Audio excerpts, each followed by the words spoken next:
mình sẽ giới thiệu với các bạn về một dòng máy khoan 10 ly chính hãng của thương hiệu Maktec thuộc tập đoàn Maktec. Đó là máy MT60 sử dụng là khoan 10 ly.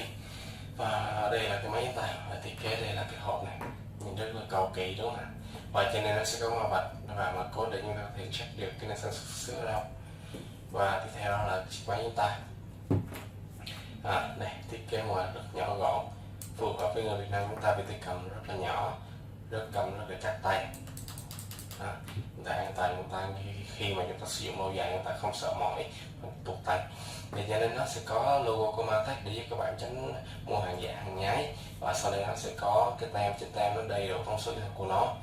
Maktec MT60 đầu khoan 10 ly, sử dụng điện 220V, công suất là 350W, tốc độ là từ 0 tới 3.000 vòng một phút. Thì nó đã cấp độ đa cấp. Đây là cái còi điều khiển tốc độ, thì tùy vào cái công việc của bạn bóc mạnh hay nhẹ thì đi được độ nhanh hay chậm. Và chúng ta sẽ có một cái tường gạt đo chiều vào ra này. Và trên đây nó sẽ có một cái tem chốt hàng giả đó.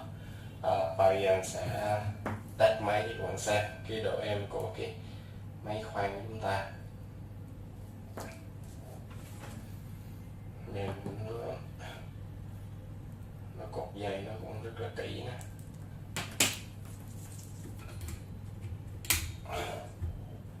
Đây là còi điều khiển tốc độ vô cấp, thì chậm thì mình bóp nhẹ.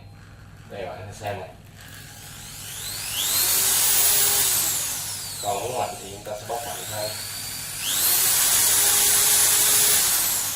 Rất là êm, cực kỳ êm luôn, các bạn có thể nghe cái tiếng của nó. Thì mình đã vừa giới thiệu với các bạn về dòng máy khoan Maktec MT60.